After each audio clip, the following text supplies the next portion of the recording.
guys, we are starting our new book called The Sign of the Beaver by Elizabeth George Spear. I hope you guys enjoy it. Let me know what you think. Chapter 1. Matt stood at the edge of the clearing for some time after his father had gone out of sight among the trees. There was just a chance that his father might turn back, that perhaps he had forgotten something or had some last word of advice. This was one time Matt reckoned he wouldn't mind the advice, no matter how many times he heard it before. But finally, he had to admit that this was not going to happen. His father had really gone. He was alone, with miles of wilderness stretching on every side. He turned and looked back at the log house. It was a fair house. He thought his mother would have no cause to be ashamed of it. He had helped to build every inch of it. He had helped to cut down the piece of the spruce trees and haul logs and square and notch them.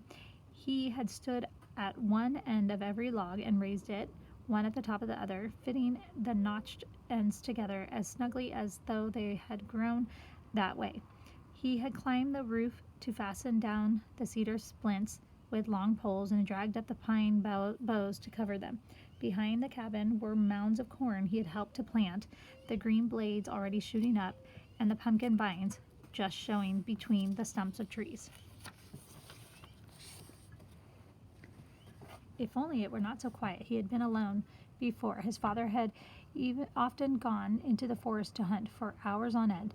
Even when he was there, he was not much of a talker. Sometimes they had worked side by side, though, through a whole morning without his speaking a single word. But the silence was different. It coiled around Matt and reached into his stomach to settle there in a hard knot. He knew it was high time, for his father was starting back. This was the part of the plan that the family had worked out together in a long winter of 1768, sitting by lamplight around the pine table back in Massachusetts. His father had spread out the surveyor's map and traced the boundaries of the land he had purchased in the Maine territory. They would be the first settlers in a new township.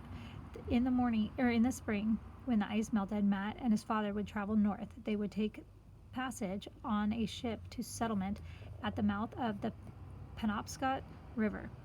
There they would find some man with a boat to take them up the river, and then up on a smaller river that branched off from it, many days' distance from the settlement. Finally, they would strike out on foot onto the forest and claim their own plot of land. They would clear a patch of ground, build a cabin, and plant some corn. In the summer, his father would go back to Massachusetts to fetch his mother and sister and the new baby, who would be born while they were gone. Matt would stay behind and guard the cabin and the corn patch. It hadn't been quite so easily as it has sounded back in the house in Quincy. Matt had to get used to going to sleep at night with every muscle in his body aching. But the log house was finished.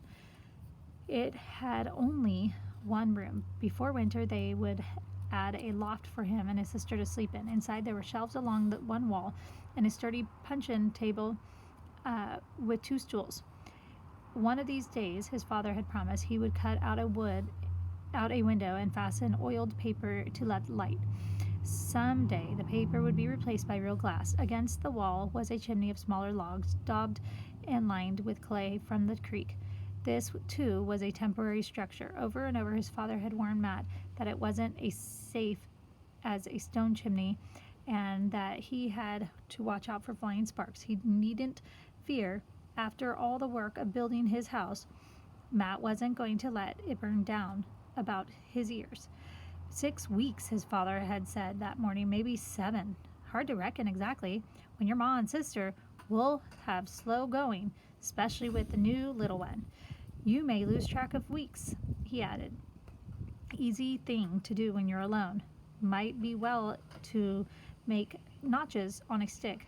7 notches to a stick. When you get to the 7th stick, you can start looking for us. A silly thing to do, Matt thought, as though he couldn't count the weeks for himself, but he wouldn't argue about it. Not on that morning.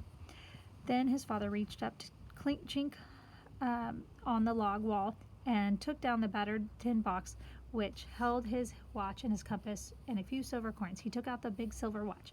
Every time you cut a notch, he said, remember to wind this up at the same time. Matt took the watch in his hand gently as if it were a bird's egg. "You aim to leave it, Pa?" he asked. "It belonged to your grandpa. Wouldn't belong to you anyhow, sooner or later. Might as well be now." "You mean it's mine?" "Aye, it's your turn." Be kind of company, hearing it tick. The lump in Matt's throat felt as big as a watch. This was the finest thing his father had ever possessed. "I'll take care of it," he managed finally. "Aye, I knowed you would. Mind you wouldn't wind it up too tight." Then, just before he left, his father had given him a second gift. Thinking of it, Matt walked back into the cabin and looked up at his father's rifle hanging on 2 pegs over the door. "I'll take your old blunderbuss with me," his father had said. "This one aims truer. But mind you, don't go banging away at everything that moves. Wait till you're dead, sure. There's plenty of powder if you don't waste it." It was the first sign he had given that he felt uneasy about leaving Matt here alone. Matt wished now that he could have said something to reassure his father instead of standing there tongue-tied, but if he had the chance again, he knew he wouldn't do any better. They just weren't a family to put things into words.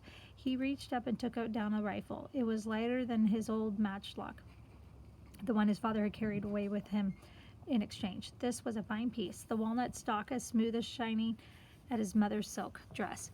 It was a mite long, but it had a good balance. With this gun, he wouldn't need to waste powder, so it wouldn't hurt to take one shot right now, just to try the feel of it. He knew his father always kept that rifle as clean as a new polished spoon, but because he enjoyed handling it, Matt poked about the touch hole with the metal pick. From the powder horn, he shook a little of the black powder into the pan. Then he took one lead bullet out of the pouch, wrapped it with a patch of cloth, and rammed it into the barrel. As he worked, he whistled loudly into the stillness. He made the knot in his stomach loosen a little. As he stepped into the woods, a blue jay screeched a warning, so it was some time before he spotted anything to shoot at. Presently, he saw a red squirrel hunched on a branch, with his tail curled up behind its ears. He lifted the rifle and sighted along the barrel, minding his father's advice and waiting till he was dead sure. The clean feel of the shot delighted him. It didn't set him back on his heels like the old matchlock. Still, he hadn't quite got the knack of it. He caught the flick of the tail as a squirrel scampered to an upper branch.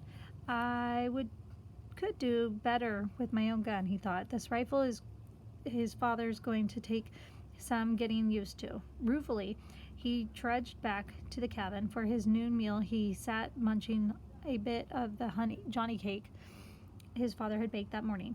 Already he was beginning to realize that time was going to move slow, a whole afternoon to go before he could cut that first notch.